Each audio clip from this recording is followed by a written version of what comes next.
Fees, ye never thought that an ordinary family bowling tournament could so drastically change my life. But that's exactly what happened at our annual family gathering last July. We all gathered at the local bowling alley to spend time together and compete a little. The atmosphere was cheerful and relaxed.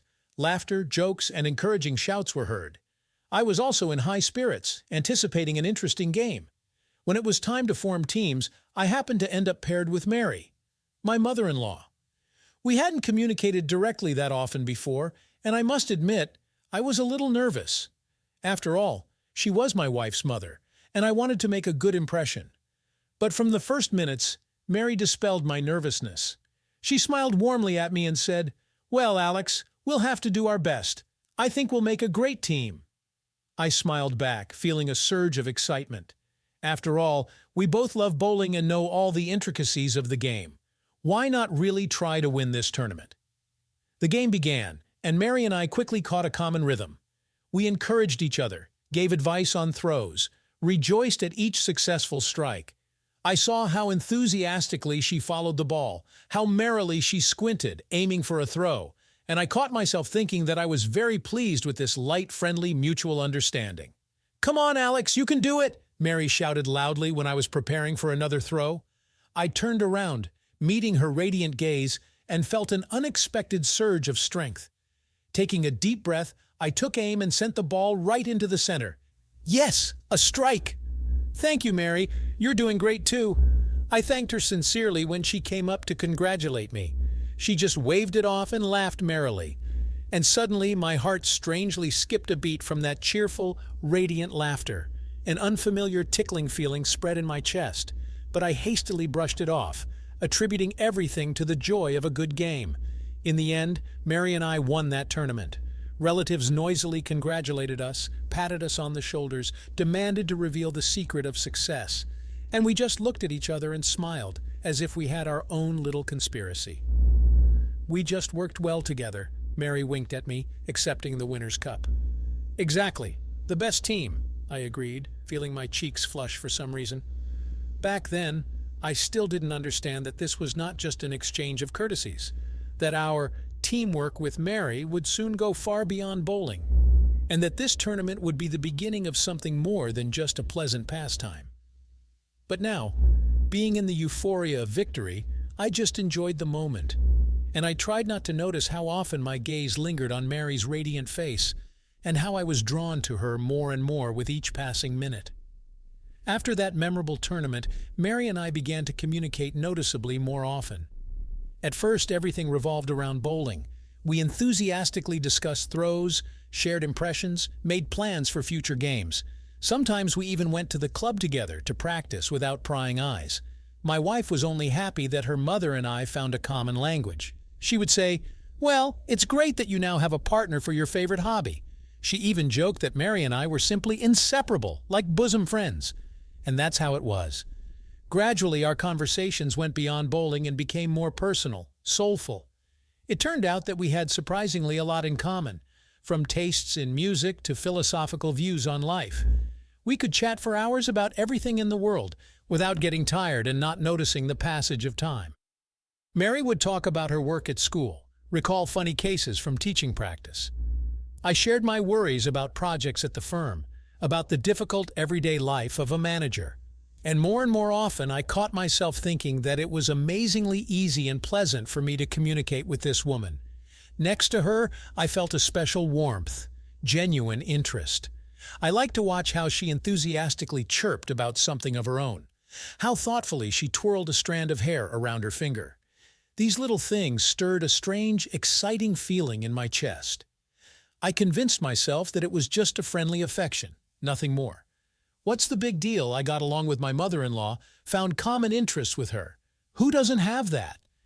But deep down, I already understood then that there was something more. I was too drawn to Mary, too worried about her every word and touch. One evening we sat in a cafe late into the night, engrossed in another conversation. And suddenly Mary, laughing loudly at my joke, playfully slapped me on the hand. It was such a light, almost weightless touch, but it was as if an electric shock went through me. I froze, looking at Mary with wide eyes.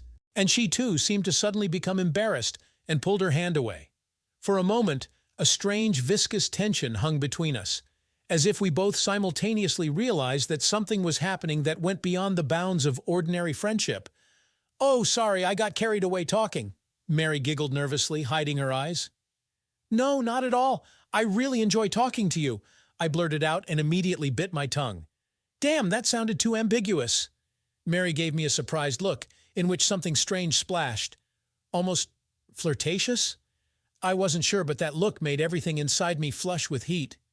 "Me too," she said quietly and lowered her eyes. A charming blush appeared on her cheeks. My God, what is happening? I realized with horror that I was blushing myself, feeling my heart pounding wildly, and in my head, completely unthinkable, unacceptable fantasies swarmed. This was clearly beyond the scope of innocent, friendly communication. The rest of the evening passed in some kind of awkward, shaky atmosphere. We met each other's eyes, smiled shyly, looked away. The conversation was no longer flowing, and soon we began to pack up and go home. When saying goodbye, I held Mary's hand in mine for a second. It happened almost by accident, by itself. But from this short contact, I was again as if pierced by an electric current. I wanted to prolong the touch, to catch the elusive warmth of her skin, but I quickly released her hand, mumbling some routine phrases incoherently in farewell. And I left, feeling her long, intent gaze on my back. And in my head, completely insane, forbidden thoughts swarmed. This must stop. Immediately break off this strange friendship that leads to no good. Mary is my wife's mother. What feelings can there be? This can't be. It's wrong, immoral. But falling asleep that evening, I could not get rid of the image of radiant green eyes and a soft smile. And something told me that getting rid of this obsession would be oh so difficult. Mary had settled too deeply in my heart. For the next few weeks, I tried my best to stay away from Mary. I reduced our meetings to a minimum, making excuses for being busy at work. I even stopped our joint bowling practices altogether. I understood that it was cowardly and ugly on my part. After all, Mary had not given me any reason to doubt the purely friendly nature of our relationship. Maybe I just wound myself up, saw something that wasn't there, took my wish for reality. But inside, a thought gnawed at me. What if it's mutual? What if I'm not indifferent to her either, and it's not just about a shared hobby? These thoughts made my skin crawl. After all, if it's true, then I'm in deep shit. I fell in love with my own mother-in-law, my wife's mother. How much worse could it get? Of course, Mary noticed my alienation. I saw how she became sad and confused by my refusals to communicate.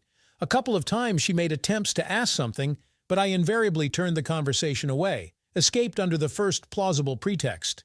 I felt lousy about my own behavior. I was, in fact, a coward. I was afraid of the feelings that had surged up, the need to make choices and decisions. It's easier to hide your head in the sand, pretend that nothing is happening. But you can't run away from fate, as you know. And one day, all my efforts were ruined because of one single evening. It was Mary's birthday. The whole family gathered at her house to congratulate her and celebrate. It was noisy, fun. Toasts and laughter were heard from all sides. I tried to keep to myself, communicating more with other relatives, but my gaze kept finding Mary's bright figure on its own. Lord, how good she looked. A flowing blue dress, eyes sparkling with joy, a ringing laugh.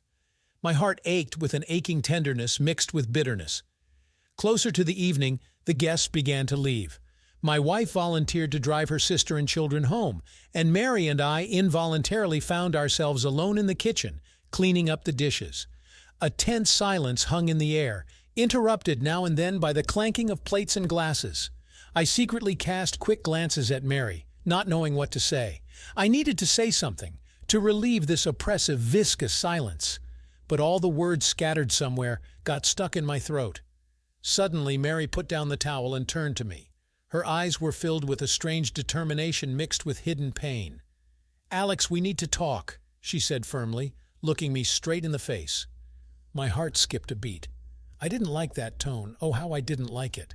Now it was clearly going to be something serious. Yes, Mary, of course," I squeezed out, putting down the sponge. "I'm all ears." She was silent for a moment, as if gathering her courage. And then she suddenly blurted out, "Why are you avoiding me? For several weeks now, you've been shying away from me. You didn't even want to congratulate me properly on my birthday. Did I do something wrong?" These words made my chest ache. Lord, what an idiot I am. I made her suffer with my cowardice and faint-heartedness. I only thought about myself, about my fears, but what was it like for her? No, Mary, what are you talking about? You have absolutely nothing to do with it, I said fervently, taking a step toward her.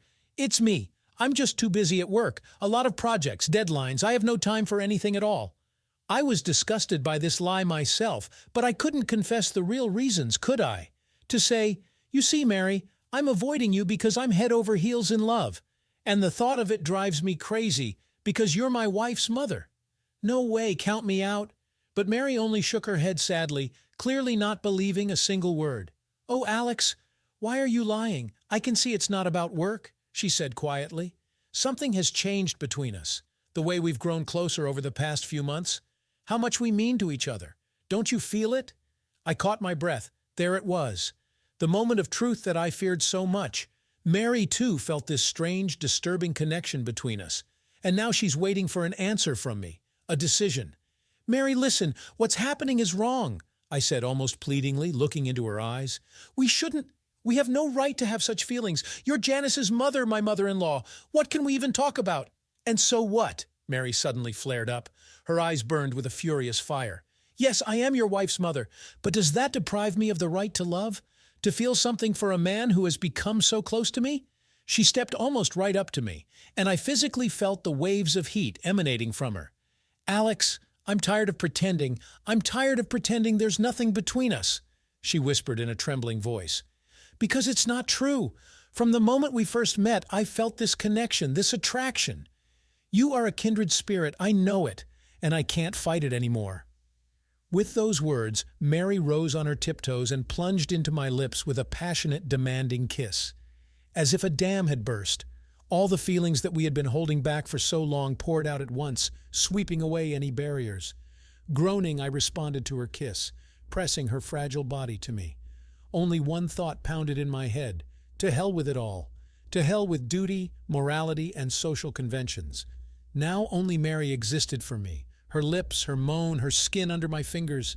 We kissed frantically, greedily, as if for the last time. Hands slid over bodies, crumpled clothes, seeking to reach bare flesh.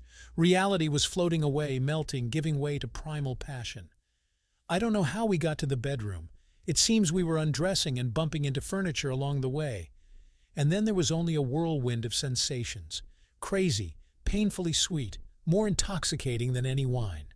Hot kisses, convulsive embraces, a peak of pleasure shared for two. Only after satiating each other, we collapsed on the pillows, wet with sweat and sweetly languorous. Reality was gradually returning, displacing the remnants of passion. And with it came the realization. We did it. We crossed the line that could not be reversed.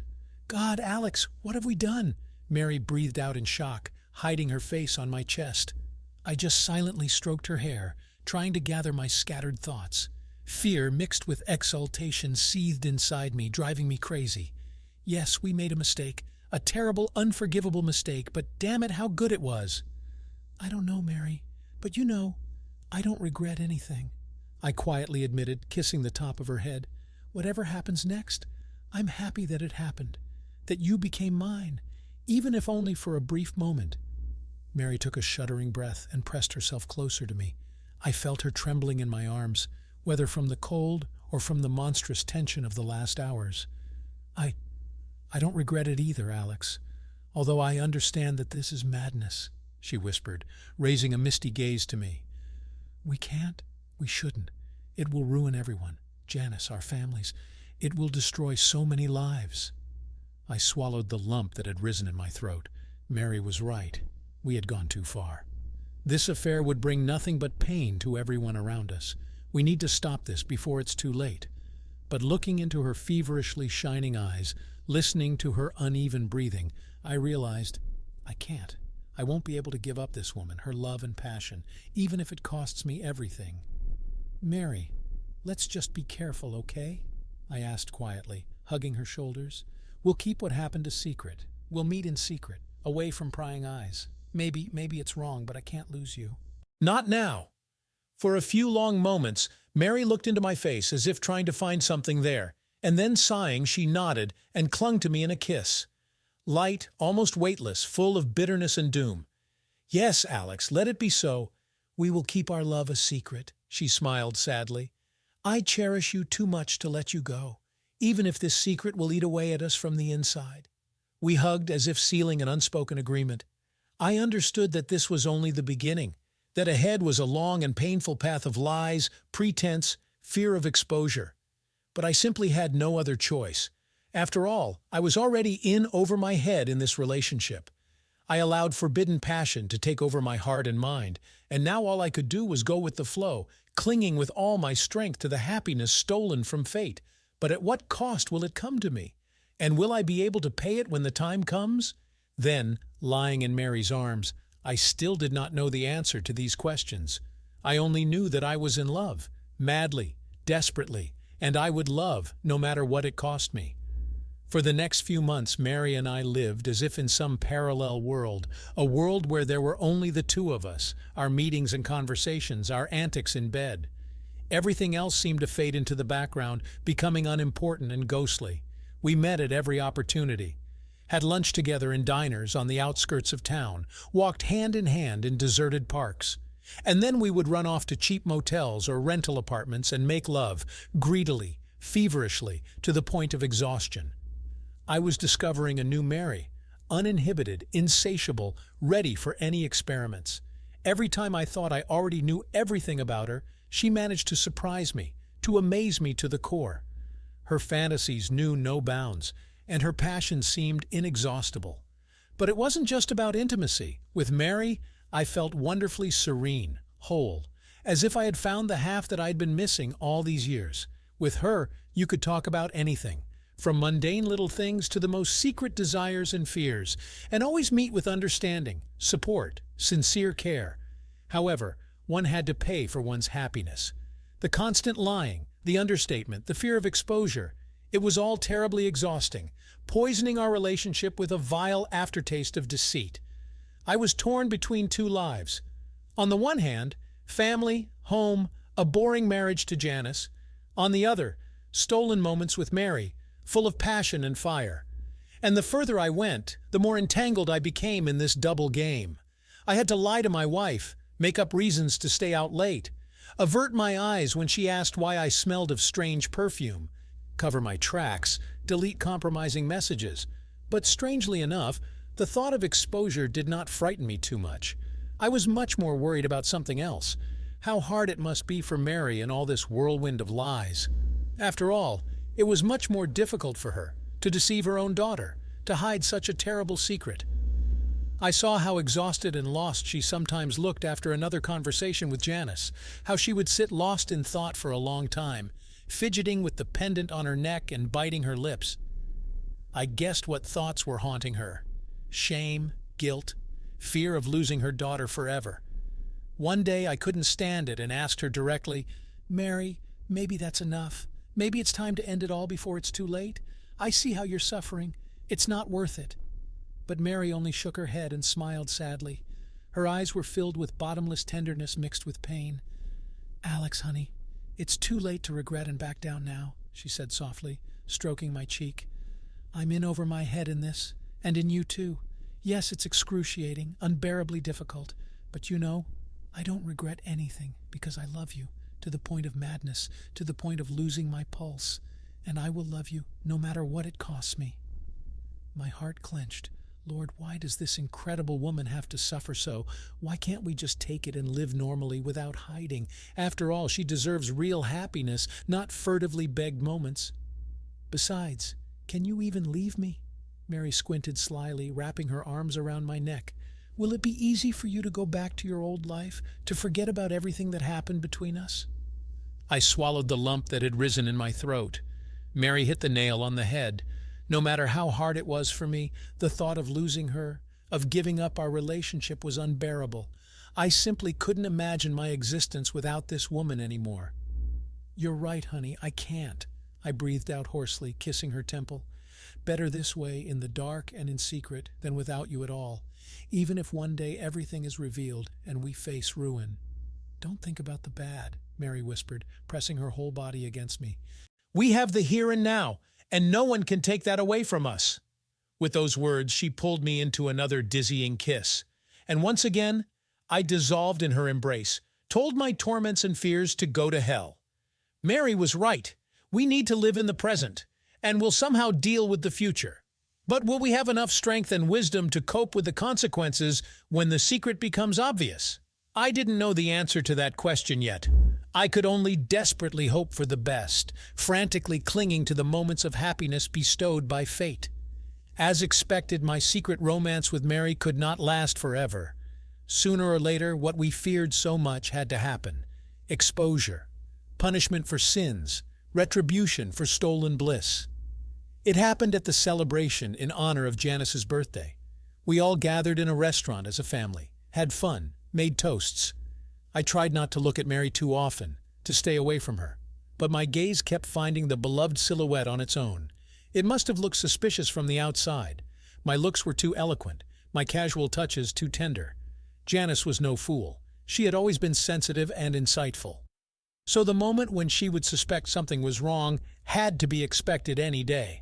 And so already at the end of the evening, I found myself alone with Mary for a moment near the restrooms. I couldn't resist. I scooped her up, pressed my lips to her temple. I missed her, starved for her warmth after a whole evening of pretense. "Alex, be careful, they'll see," Mary hissed in fright, breaking free from the embrace. But it was too late. There was a gasp behind my back.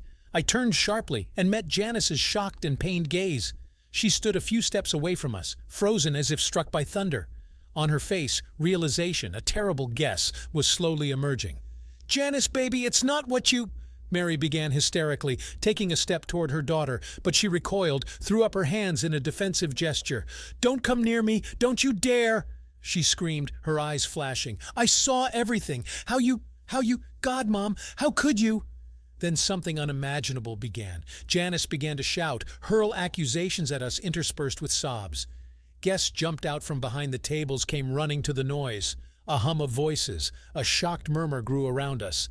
"Alex, is it true you're sleeping with my mother?" Janice ranted, occasionally breaking into a scream. "Honey, listen, I'll explain everything," I squeezed out imploringly, trying to approach. But my wife jumped back, looking at me like I was a monster. "Shut up, you scumbag! What explanations can there be? You're fooling around with her behind my back. Damn you!" Then everything merged into one monstrous lump of screams, tears, and insults. Relatives were in shock, showering us with questions, demanding immediate explanations, and my tongue seemed to stick to my palate. I stood in the middle of this maelstrom and realized, this is it, the end. Our terrible secret is revealed. Life is going to hell. Mary also looked stunned and lost. She kept trying to hug her daughter, who was hysterically tearing herself out of the arms of relatives. But Janice didn't want to hear anything. In complete frenzy, she called us the worst names, cursed us with all her might. "Enough! I've had it! I don't want to see either of you!" she shouted at last. And breaking free from her sister's embrace, she flew out into the street. And Mary and I were left standing in the middle of the hall, crushed, torn apart, under the sights of condemning gazes. It seemed that the whole world had collapsed in an instant, and how to now gather the shards of happiness shattered to smithereens, I had no idea. The next few weeks were a real hell for me. Janice took the children and went to live with her sister, not wanting to even talk to me one-on-one. The rest of the relatives also cut off all communication, ostentatiously ignoring me. I was deprived of my family and any support all at once. I felt so lousy that I wanted to climb the wall. Guilt, shame, and regret were eating away at me from the inside. I couldn't find a place for myself, shied away from people, and drowned my grief in alcohol for days on end. The only ray of light in all this nightmare remained Mary, although it was no easier for her. I know Janice threw terrible tantrums at her, begging her to stop communicating with me. She called her a traitor, a scoundrel who had destroyed the family. Poor Mary was completely exhausted, sitting on sedatives. But even in this hell, we continued to call each other every day, to meet in secret. We shared our experiences, supported each other. Mary kept saying that the main thing was that we were together, that we would overcome this crisis, fix what we had broken ourselves. "Don't lose heart, Alex." She stroked my head while I sobbed on her lap. "Yes, we made a mistake. A terrible, unforgivable one, but maybe it's for the best that everything was revealed. I'm tired of hiding and lying." But how will we atone for our guilt, Mary? I asked hoarsely, blinking back angry tears. How will we regain the trust of our loved ones? You heard Janice. She hates us. The children spit in my direction. It seems easier to die than to fix all this nightmare. Oh, honey, don't even think about it, Mary gasped in fright, hugging me tighter. We'll handle it. We must handle it, do you hear? For the sake of our love, for our own sake. And I looked into her red-rimmed but still love-filled eyes, drew strength from them to go on living. Mary was my lifeline, my lifesaver in this sea of despair. I don't know what I would have done without her. But reconciliation with the family was still a long way off. Every day I made attempts to talk to my wife, to make peace. I called, begged for forgiveness, swore to atone for my guilt. Alas, all to no avail. Janice didn't want to listen to me, slammed the door in my face. Sitting in the evenings in the empty kitchen and staring blankly at one spot, I thought, was it worth it? Were the brief moments of forbidden happiness with Mary really more important than family, children, the familiar, settled life? Didn't I make the biggest mistake by succumbing to the call of the flesh and feelings? Although, in fact, I no longer had a choice. What's done is done. There is no way back, only forward. And I was determined to follow this path to the end, despite all the obstacles. My determination grew day by day. I vowed to myself that I would win back my family. I would beg forgiveness from Janice and the children, atone for my sins. Perhaps Mary and I would have to sacrifice our relationship, give up love, for the greater good, for those we had hurt. But it would be only our choice and our sacrifice. In the meantime, we had to think about how to live on, how to start all over again without looking back at condemning glances and gossip, and most importantly, how to convince our loved ones to give us a second chance, to believe that we are capable of sincere repentance. The path to forgiveness and understanding turned out to be long and thorny. The first step was my attempt with Mary to talk to Janice frankly, to tell her everything as it is, without concealment, to pour out our pain, to beg for at least a drop of sympathy. Of course, our daughter did not want to listen to us. She shouted, broke into screams, called us the worst names. But we did not back down. We came again and again, alone and together. We sat on the doorstep of her house for hours, sent letters and messages. In the end, Janice relented. She got tired of our pressure, of the inability to just hide and ignore everything. She agreed to a conversation, coldly, grudgingly, but the ice had moved. "Well, what do you want to tell me?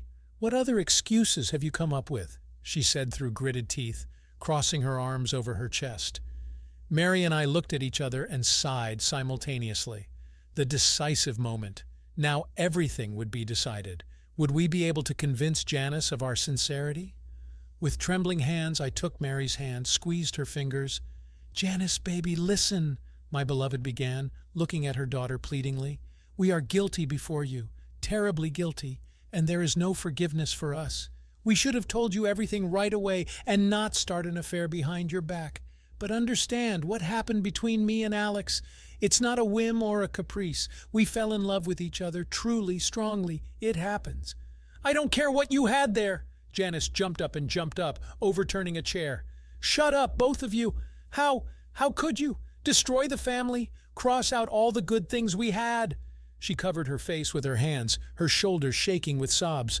My heart was bursting with pain and powerlessness. How I wanted to hug her, to comfort her.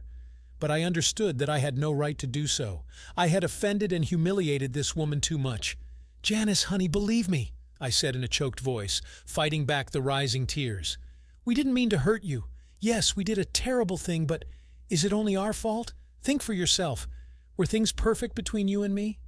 We had not been getting along for a long time, had grown apart. We lived like neighbors, not loving spouses." Janice slowly raised her reddened eyes to me.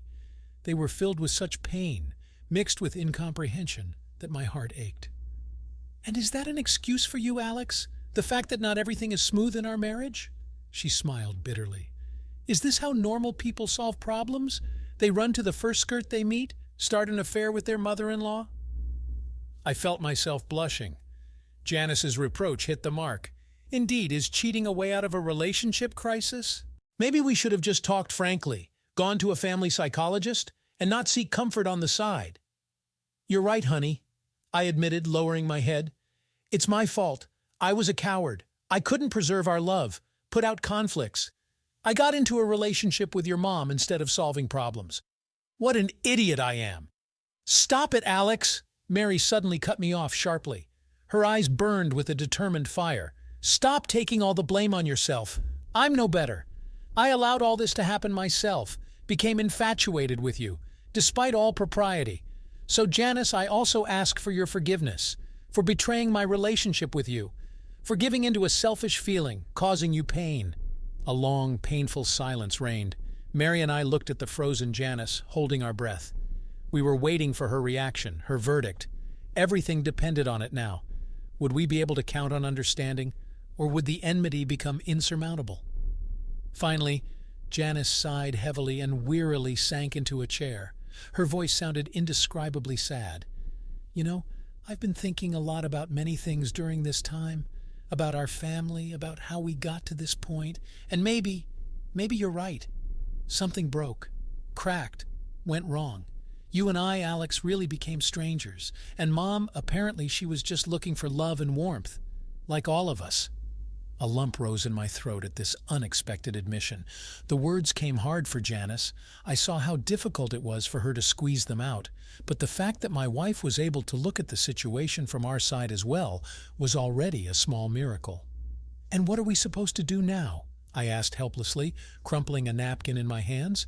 "How to live on after everything that happened?" Janice shook her head and smiled crookedly. There was infinite weariness in her eyes. "I don't know, Alex. Honestly, I have no idea," she replied hollowly. "I think we all need time to realize, to accept, to try to understand each other, to heal wounds, to learn if not to forgive, then at least not to hate." She turned her gaze to the silent Mary, nervously fiddling with the edge of her blouse, and suddenly held out her hand to her. "Mom, I'm offended by you, very much. It still doesn't fit in my head how you could do such a thing," she said in a faltering voice. "But you're my mother, my own flesh and blood, and no matter how angry I am, we'll have to somehow build our relationship anew. If you want that, of course." Mary sobbed convulsively and impulsively squeezed her daughter's palm in her hands. Tears streamed down her cheeks. "Thank you, baby girl. Thank you for these words," she whispered incoherently. "I'm so guilty before you, I know. There's no forgiveness for me, but I miss you so much, Janice. I want to be your friend again, to be there for you, if you'll let me." They hugged, awkwardly, forcibly, as if across an abyss, but for me that embrace became a symbol of hope, the first tiny step toward future reconciliation. Janice turned her gaze to me. There was no longer any burning hatred in it, only sadness and longing.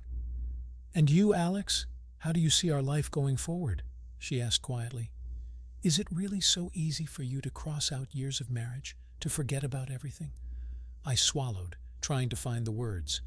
My wife's question caught me off guard. Indeed, how did I imagine our future myself? Would I be able to return to my former life, become an exemplary husband and father, or was my place next to Mary after all?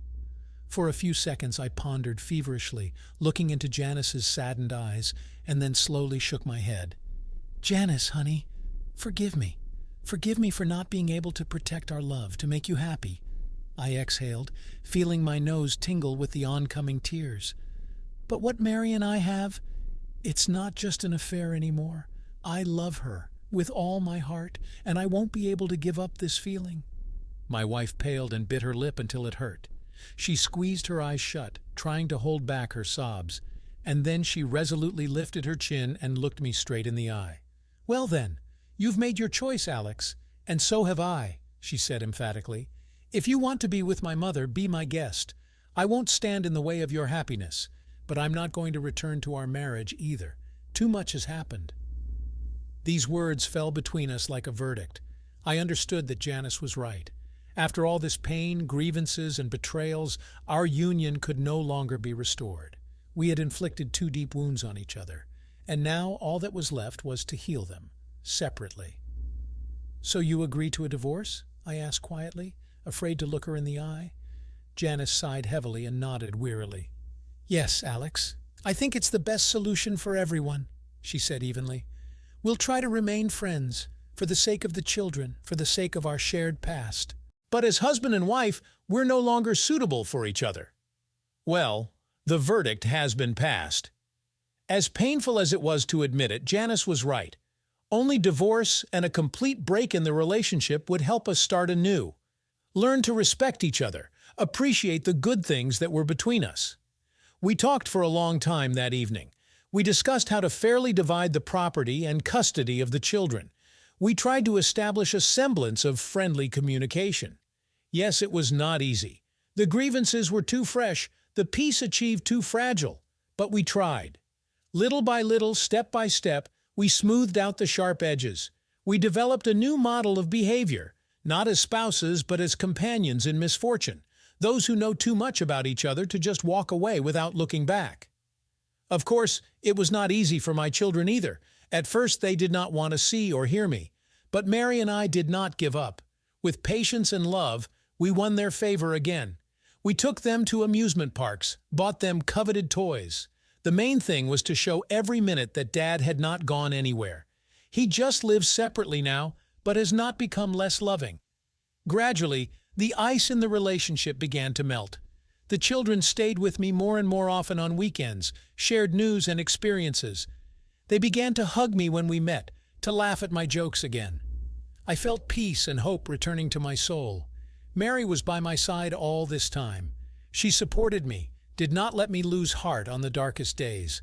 Together we learned to be a couple, not secret lovers, but partners open to the world. We got used to not hiding, to holding hands in public, and to hell with the sidelong glances.